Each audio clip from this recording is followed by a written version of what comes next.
In the late 1980s, the Miramichi, New Brunswick, was renowned for its natural beauty, as well as the welcoming warmth of its residents.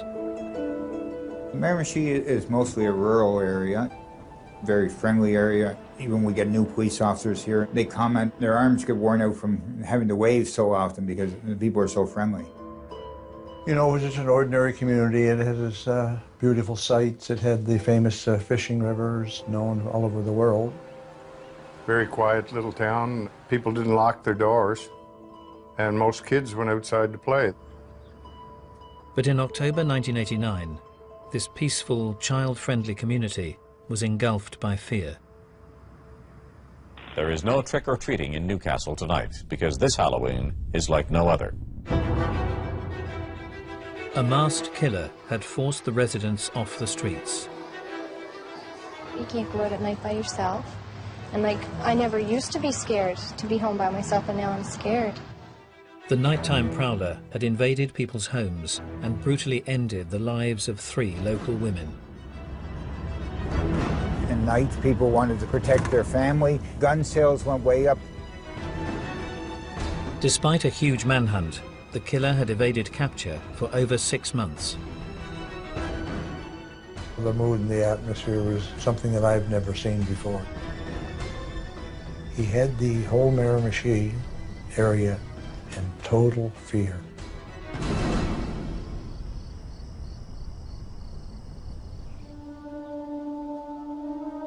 With seemingly no end to the bloodshed, petrified locals in Chatham Head would turn to the church and the comforting words of Father James Smith. Father Smith was very well regarded in the community, very well known for his kindness. He's a Roman Catholic priest in a Roman Catholic community. He lived in the rectory right next to the church. The church was right next to my grandmother's house. He was a significant figure in that community. However, concerns would be raised one November night when the local priest failed to show up for a prayer meeting. The parishioners went over to the rectory to see where he was. And they looked in the windows to see if they could see anything. They saw his body on the floor, saw scenes of a struggle, and lots of violence in the house.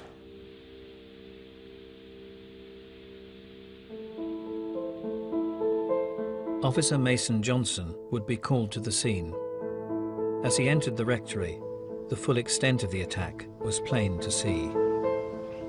I arrived at the scene, and he was lying there, and he was tortured. His neck was cut, his chest was cut, his jaw was broken. They found just an exceptional degree of violence, and they found Father Smith badly beaten, and he had expired. An autopsy would later reveal an even more shocking aspect to the killer's attack. He had jumped on Father Smith and separated the ribs from the sternum. To attack a clergyman in the middle of a small community like this, and for someone to come into his home and subject him to absolute violence and torture, I think any investigator really believes that this thing has gone over the ledge, and really there's no turning back now for whoever this is responsible for this. Many of these people will barricade themselves in their homes tonight, praying for the nightmare to end. As police took on board the 4th murder to hit the Miramichi in just 6 months, the sadistic nature of the crimes left them in no doubt what they were dealing with. This person would have to be an animal. This person would have to be a person without any conscience. And one name stood out above all others, a 41-year-old prisoner on the run, local man, Allan Legere. You mentioned Allan Legere, everybody in the Miramichi knew the name Allan Legere. He was violent, and sometimes it could be utterly unpredictable. It's fair to assume that if anything bad happened, Allan Legere was part of it, or people said he was part of it. And 3 years previously, the notorious Legere had been involved in a similarly brutal attack inflicted on elderly storekeepers John and Mary Glendenning. The culprits had gone into the home and beaten them as part of a robbery. This was a robbery, obviously, that had gone bad. Legere and his 2 accomplices had remained in the couple's home for a number of hours. Tragically, the brutal onslaught led to the death of John Glendenning, whilst his wife was left with horrific injuries. If you could have seen her face and the beating that she took, I've never seen a woman display as much courage. She went through a torture and a sexual assault. She was basically on her deathbed when she was brought to the hospital. Although 3 men had been implicated, 38-year-old Allan Legere was identified as the ringleader with 2 young accomplices. These young fellas weren't known for the violence that Legere was known for. It's not the kind of thing that 18 and 19-year-olds would do. Even if they were after money, it went beyond what any kind of like small-time criminal would be doing. Legere was seen as the instigator, the leader, probably the planner, an older criminal working with 2 younger criminals. Allan Legere was sentenced to life in prison. Once inside, he appeared to be willing to conform. Very quickly, Allan Legere became a model prisoner once he got inside prison. No muss, no fuss, no trouble. But despite his placid demeanor, Allan Legere was not intending to spend the rest of his days behind bars. He observed the place, but most of all, what he did was build a rapport with the guards. He was seeding the ground. He was looking for an opportunity where he could try to make a dash for it. In May 1989, Legere put his master plan into action. He took urine and he lay down and he put the urine in his left ear, and his ear would get infected. So he eventually had to see a specialist. Now, to see a specialist, he knows he has to leave the institution. Prison guards would accompany the notorious killer to a hospital in Moncton. He had it all planned. He had the antenna from his television snapped off, hidden inside a cavity in his body. He had a makeshift key. He had a jacket that he was carrying to hide where his handcuffs were. He was able to loosen his feet shackles and his handcuffs, but they did look like they were still on. When Legere arrived at the hospital, he created an opportunity to separate himself from the accompanying guards. He says, I've got to use the bathroom. He could convince them to let their guard down so that they would give him just that inch of leeway. Of course, when they get in the washroom, it was only 10 seconds to take his handcuffs off. Having freed himself, Legere then extracted the television antennae from his body. He came out of the washroom, waving the TV aerial at the 2 guards like it was a weapon. They don't have guns, all they've got is a bit of tear gas and a canister. And by the time they realize what's happening, he's headed out the door and they're trying to spray the back of his head with the tear gas. It was all planned. As Legere attempted to flee the scene, he hastily made his way through the hospital car park. The first car he came to belonged to outpatient Peggy Olive. Well, it all happened so quickly because he just opened the door and pushed me over. He said he was being held for murder, and the fact that he was holding something to my throat, and I thought, this is the end of my life. And everything sort of flashed through my mind. Despite the situation, he doesn't seem to be running on adrenaline. He's running at a very calm pace. That's not what a normal person would be able to do. With Legere at the wheel, Peggy would see more than one side to the convicted killer during her terrifying ordeal. He'd be a bad guy, like threatening, and then he'd try to be the nice guy. So his personalities were changing constantly. I felt he was capable of anything. Despite her concerns, the the carjacking would end without bloodshed. When he did let me go, he said, oh, and I won't harm your car either. There was a feeling, he just exuded evil. It was this terrifying feeling you had. Even now, I can recall how I felt. He gets her out of the vehicle, he takes the vehicle, he drives to a section of Moncton that he knows, he dumps the vehicle. Despite a heightened state of alert, the fugitive would vanish into thin air. As the manhunt continued, many, including Miramichi police officer Bob Bruce, were convinced he would not return to his homeland. We felt that he was so well known in this area that it would be almost like, why come back to someplace where I'm going to be arrested right away? The assumption was, what do small town hoods do when they escape from prison? They disappear. Little did we know that wasn't what was going to happen.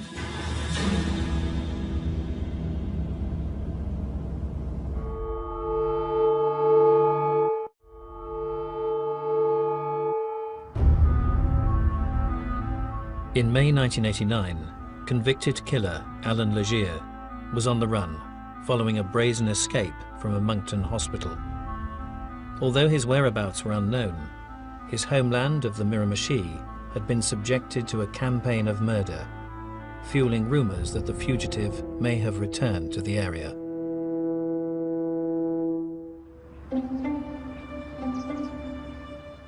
"41 years previously, in 1948, Allan Legere had been born in Chatham Head, a troubled neighbourhood on the banks of the Miramichi River.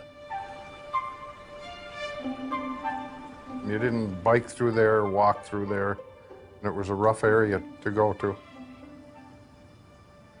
It was poor. There were homes there where it would have been very difficult to find enough to eat. It wasn't unusual for people to struggle to get enough to just keep their house warm in the winter. As a single mother, Louise Legere rented out rooms in the family house to make ends meet. One of her lodgers would father her fourth child, Allan, before skipping town. He grew up without any kind of father influence or father figure to look up to. Allan's relationship with his mother was difficult. She was someone who wasn't terribly selective with her partners, and she would bring them into the home. And the walls probably weren't terribly well insulated. You'd be fully aware of the fact that she brought somebody into the house. I don't think that Legere was a big fan of what his mother was doing. It was not something that he was proud of. Adolescent boys need to see their mothers as asexual. It is very, very difficult for an adolescent boy to see their mother having sex, even with their father. But when an adolescent boy sees his mother in a very sexual way, it's enormously destabilizing in their psychosexual development. As Allan Legere progressed through his early childhood, signs of inappropriate behaviour would start to surface. He had to share a bedroom with his sister. And one of his, I think, strongest influences in his early life was watching his sister dress and undress. He had these sexual urges from an early age and used to watch her undress.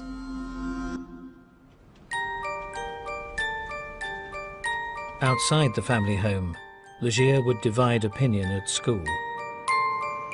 Some people really liked him and thought he had a lot of potential as an artist. And then there's others that thought he was just a horrible thug who was always involved in fights.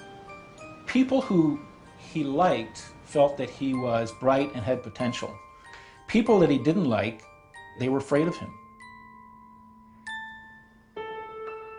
Legere's troubled childhood would ultimately be forged by a family tragedy when his elder brother was run over whilst walking over a local bridge. As his mother grieved, she would launch an extraordinary attack on her increasingly wayward younger son, Allan. His mother had just told him point blank, "I wish it was you and not your brother." Allan Legere's mother resented him. And it wasn't only his family that was growing tired of his troublesome behavior. He wouldn't have been getting a lot of positive reinforcement inside the community. I think it all just sort of weighed on him. You can see where the scars would be.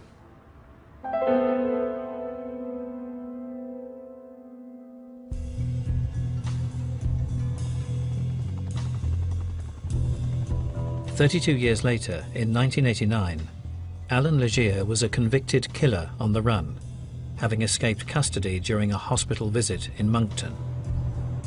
As he continued to evade capture, fears were growing that the fugitive may return home to the Miramichi, intent on revenge.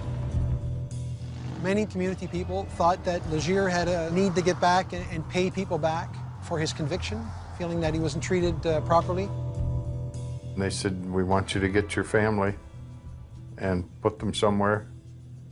But they wouldn't leave home. They said, no, if you're staying here, we're staying. Despite concerns, 3 weeks would pass without incident. But then Officer Mole was called to a house fire in the community of Chatham. So in 1989, this vacant lot, on the left-hand side, there would be a small grocery store, and on the second floor would have been Annie Flam's residence. Annie had run the local store for a number of years. Annie Flam was well known in the community. Sort of local kids would go there and buy candy at the store. She was sort of everybody's grandmother. The popular 75-year-old was known to be close to her sister-in-law, Nina, who lived in the adjoining house. Annie Flam and Nina were just pillars of the community. Everybody loved them. The house fire was devastating, but despite the ferocity of the flames, Nina Flam had managed to survive. The entire house had been destroyed by fire, and it was really a miracle that Nina herself had escaped the fire. However, the majority of her body, she was covered in 2nd and 3rd degree burns. Despite her injuries, Nina was able to reveal to police that the fire was not accidental. They knew from talking briefly with Nina Flam that they had a very serious assault that had taken place. A masked intruder had initially demanded money, but had then subjected the elderly women to a prolonged attack before setting the building ablaze. Nina Flam, he had tied her to the bed, strangled her. She had feigned death. So he left her for dead, and she was able to get her restraints off her feet. Her bed was totally engulfed at that point, and the room was in flames. As investigators headed to the burnt-out first floor, they feared the worst for Nina's sister-in-law, Annie Flam. Her remains were found in her bed with the covers tucked in. Didn't look as if she had gotten into bed voluntarily, rolled over, you know, like normally it would do you go to bed. She had been tucked in by someone. She had been brutally assaulted before the fire. The subsequent autopsy revealed that she had been beaten, her jaw was broken. The 75-year-old had also been sexually assaulted before her death. She had expired on her own vomit because of the trauma of the injury. She did not die from smoke inhalation, it was actually the assault. For no rhyme or reason we could figure out why anybody would go in. We could figure out maybe in to rob them, but not to commit the violence against them that was so apparent. He's targeting elderly victims because they're weak and they have very little ability to resist. That shows just how weak and inadequate he feels internally.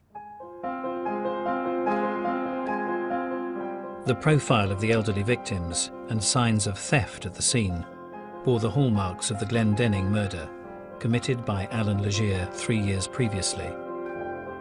We knew that he had escaped, but we had no evidence to say that he had actually come back to our area. However, investigators would be forced to re-evaluate when victim Nina Flam recalled a particular detail from her terrifying ordeal. her attacker had worn a chain around his midriff. A belly chain or a waist chain is it's consistent with a prisoner. In the back of, I think, all of our minds, Legere was the prime suspect. But without a single sighting, authorities had little to go on. As they desperately searched for leads, they were unaware that the bloodshed in the Miramichi had only just begun.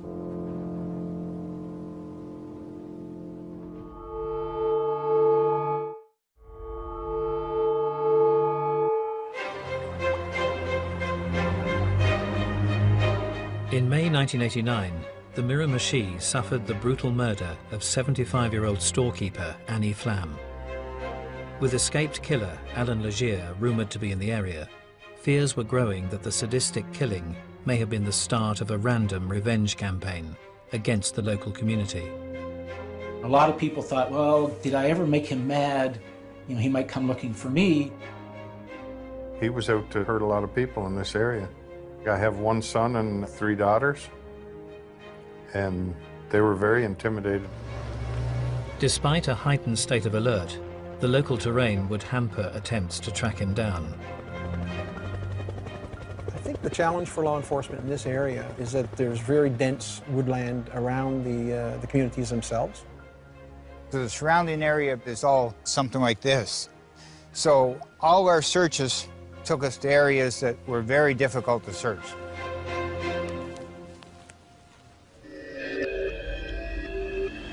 Although there were still no sightings of Legere, many believed the convicted killer was stalking the neighbourhood under the cover of darkness. Part of the community sense of what Legere was that he was almost like the boogeyman. People had to be careful what they said because they never knew if he was listening or not. I could just feel Legere behind every bush. There's Legere, or just looking into the forest, you think, is he there somewhere watching like a specter, ghost? He's out there in the woods. It was along that time frame when we were also starting to get some prowler complaints. And one disturbed break-in offered up evidence that would be hard to ignore. Gentleman came home, saw someone running through his backyard. He chased him. However, he was able to escape. The next day, the owner of the home went out and found a pair of eyeglasses. We recovered them. They were prescription glasses, and they matched up to the same prescription glasses that Legere had been issued in prison.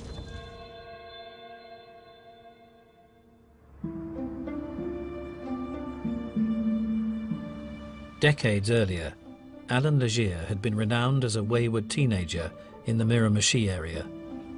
But despite his rebellious image, Legere felt his diminutive stature was holding him back. He was small and he was skinny, and in a neighborhood like that one, if you were a bit lippy and talked too much, somebody would give you a slap upside the head. There was only one way to avoid that, which was to be big enough that they didn't dare do that to you. Bodybuilding would fast become one of Allan Legere's lifetime passions. He went to the gym pretty well every day. He was very muscular in his upper body, and he would walk around with a t-shirt on or a little undershirt or no shirt. He had the particular way of walking, chest out, had that bodybuilder walk, and he made sure people knew who he was. He wants to demonstrate to others how powerful he is, but he also wants to demonstrate to himself that he's not the weak, inadequate, inferior person that he really knows internally that he is. Behind the scenes, Legere also took great pleasure in his own brand of petty crime. He prided himself of being able to go into a house or a trailer with the people at home and steal what he wanted. There were stories of people waking up and he was standing over them in the bed, basically just looking at them. Those who didn't wake would soon find out Allan Legere had paid them a visit.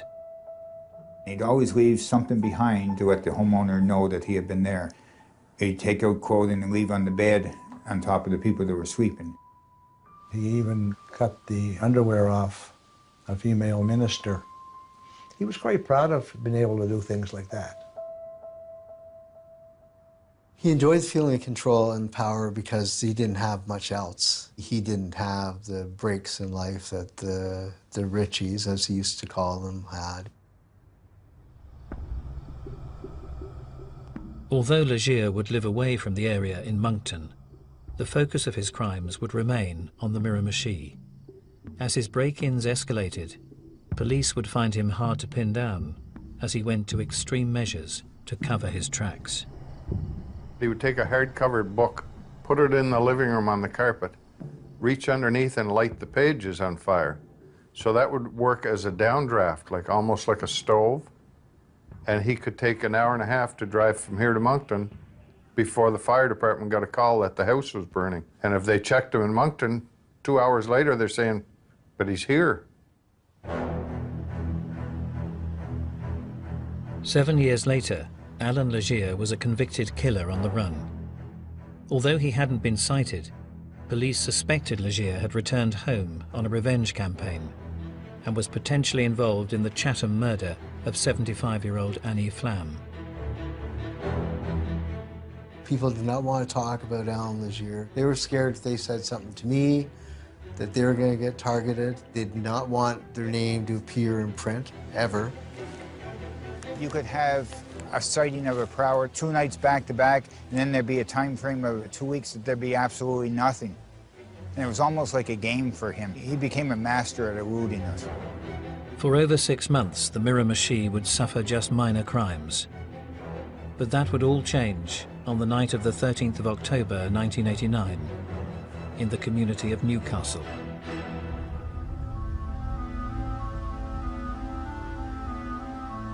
Someone was walking by and saw flames coming from the home of Linda and Donna Donnie. Linda, 41, and Donna, 45, were both popular members of their close-knit community. The Donnie sisters were an unmarried pair of sisters that lived in the former town of Newcastle. Having investigated the arson attack and brutal murder carried out at the Flam residence, Officer Mole would try to remain objective as he approached the scene. They notified us that they had had a fire, that there had been casualties. You didn't want to jump straight to the fact that this is another homicide case tied to the one in Chatham. However, when the investigator entered the building, the horrific scene that lay before him left little doubt that the twisted killer had struck again. I went inside. Just the degree of violence throughout the house was just incredible. And they find one body, and then they find another body, and then they look around and they see, there's blood everywhere. The fire, police say, was deliberately set to hide evidence of a grisly double murder. The attacker had gone into the house, had brutally beaten both of those girls, had sexually assaulted them, badly, badly beaten, broken bones. The cause of death was strangulation and blunt trauma caused by severe blows to their head. I saw both Donnie's sisters, photographs. Wow, scary that somebody could do that to someone. This is the man everyone is afraid of finding on the doorstep. You just wonder, how could somebody be so aggressive and brutal to other people, way beyond what is necessary to kill the person? He wants to destroy things. He wants to destroy people. If someone had a house or an attachment to the house, destroy it.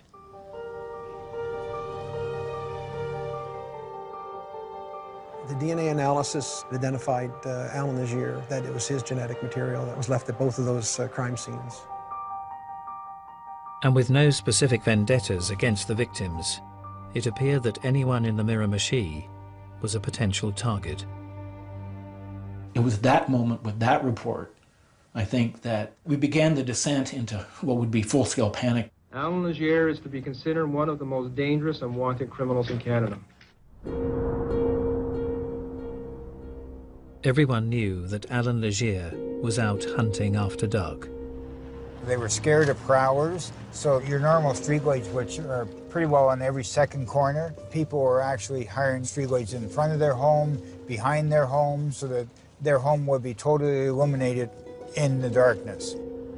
The lights got nicknamed Legere lights after Allan Legere. I used to put sticks in my windows, so you had to break glass to get in my house. A couple of times police officers showed up on my lawn with dogs, and they said the dog trailed them right to my back door. A massive manhunt would focus its search at night, but Legere's knowledge of the area made him an elusive adversary. These wooded areas were sort of like Allan Legere's playground. He was very familiar with them. This is the areas where he grew up in. We would come to a fence like this where we would have to climb over it. He always seemed to know where the holes were in the fence line so he could go through it. On a rare occasion, when Officer Bruce came close to capturing the fugitive, he discovered they were dealing with an armed assailant. It was one of the darkest nights I can ever remember working. It was pitch black, and we were actually at a run down these tracks. We must have got fairly close because we heard a gunshot and at the same time saw a muzzle flash. And we immediately dove off this track bed into the ditches on both sides to avoid being shot at. After the first shot was fired, it was just duck and continue running. The second one was duck and don't get back up because we could not see anything to hit, to even shoot at. It was like we were chasing the ghost. It was like he could see us somehow and we couldn't see him. As the killer disappeared into the night, many felt he was in complete control. I think there was a sense in the community that Allan Legere was rubbing his hands in glee, that he had us where he wanted us. As the search continued, those who had lived alongside Legere in his adult years would recall more than one side to the former Miramichi resident. He had a personality that seemed to draw people in. I've talked to many, many people over the years that met him and say, my God, was he ever nice. He helped with the dishes, and he was just the nicest guy in the world. He was a little bit dangerous, a little bit exciting. He married, he had kids. It looked like he was going to somehow find his way into sort of at least the lower middle class. And yet he couldn't seem to hold that together. He wanted to be perceived as someone strong and powerful and competent. And he tried to even convince himself of that. But his feelings of inferiority were just too overpowering for him. And so he constantly tried to compensate. Increasingly out of work, Allan Legere would look to make his mark in other ways. I think if you're a reasonably bright person who's stuck on the wrong side of the tracks and you're looking for a way to sort of right that wrong, if you become known as fearsome, that gives you the right to swagger into a room. And I think Allan Legere desperately wanted it, and he'd found an avenue that allowed him to become the person inside the community that he felt he always should have been. He definitely wanted the community to know who he was. He had very piercing eyes. And when he talked to you, he liked to get right up close, which would intimidate you into stepping back a step. He was unpredictable in a way that people didn't understand. And once he went off, there were no limits, there were no bounds. Legere's animosity would become increasingly extreme as he targeted other elements of the Miramichi community. He expressed his disdain for the Catholic Church, and then he would go on about the gold, the wealth of the Catholic Church, and then he would scare me. He would go in quoting verses, satanic verses. Oh, it chills up my back.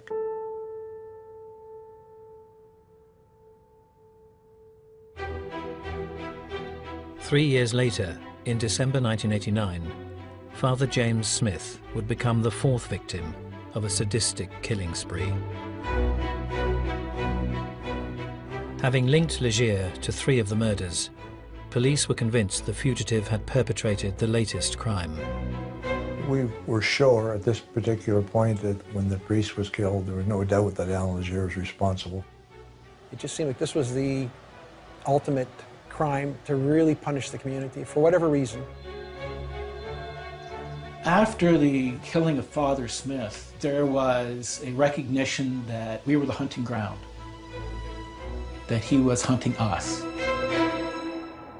And as before, Allan Legere had disappeared without trace and was free to kill again.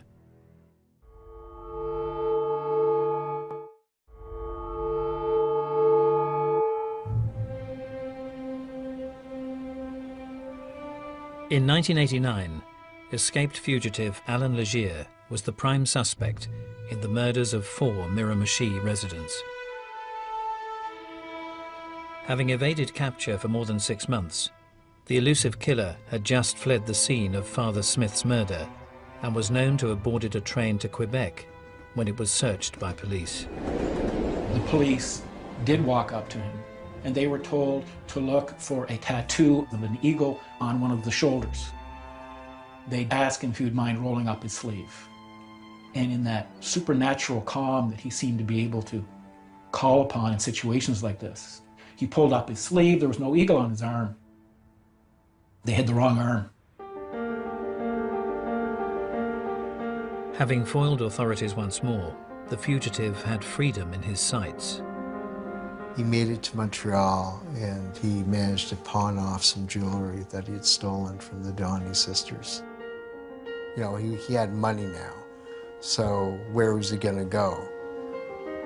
But despite the obvious risks, Legere then made an extraordinary U-turn. Most people, you think, in his situation would just keep going, try to get out of the country, but why would you want to even just think of going back to the Miramichi? But Allan Legere doesn't think like other people.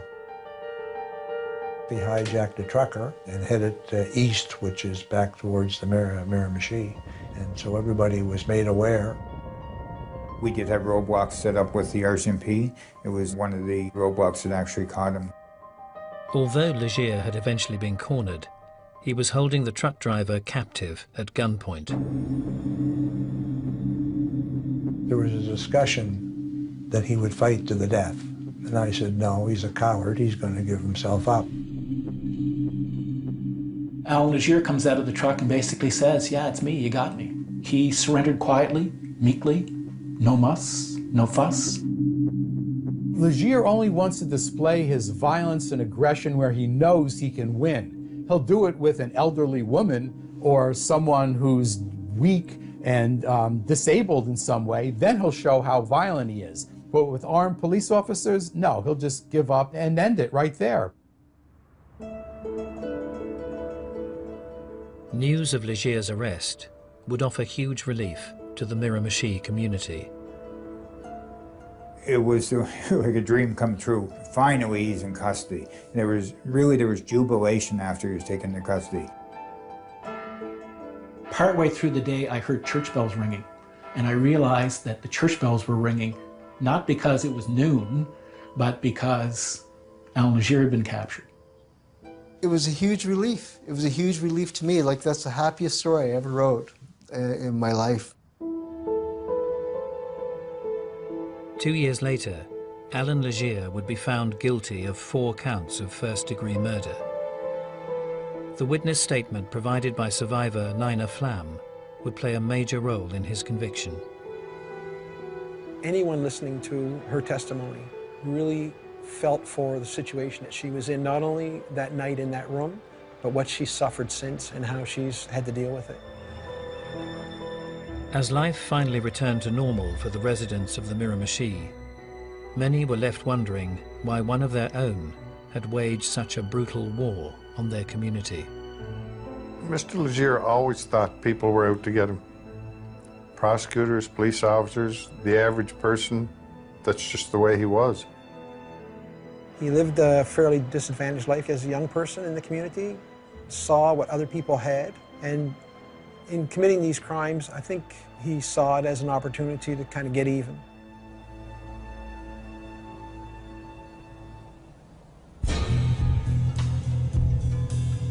But was it just Allan Legere's challenged upbringing that sparked his murderous campaign?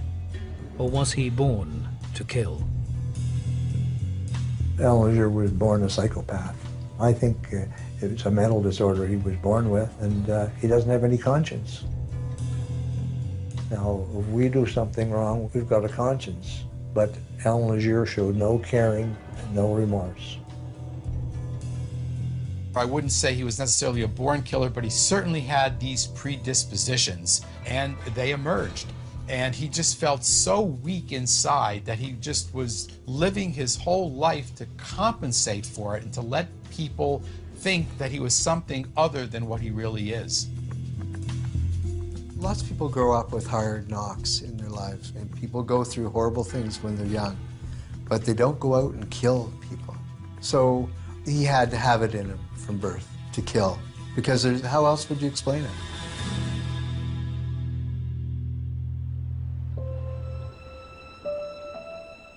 Decades later, Allan Legere's reign of terror is now an horrific chapter from the past. But the community of the Miramichi is yet to erase this brutal killer from its memory. Obviously, the family members that were victims, the relatives, the community itself is scarred. A lot of turmoil, and they'll never forget. But as a community, we will survive and hopefully be better from it. Allan Legere makes news every time his name is mentioned. He still frightens people. It's raw. They are convinced, decades after he did it the first time, that if he gets out, he would do it again. And those who knew him well are convinced that the convicted killer has only one thing on his mind. He called me from the pen. He wanted to speak to me. He wanted his television back. So I said, has that television been searched the way it should have been? Well, we think so. I said, well, you better search it again, because there's a reason he wants his TV back. So they looked into the TV again, and they found a couple more handcuff keys. He started then planning his next escape. I'm sure he's thinking about it right now. I'm sure he doesn't pass a minute of his day without thinking about getting back to that community and how he can do it.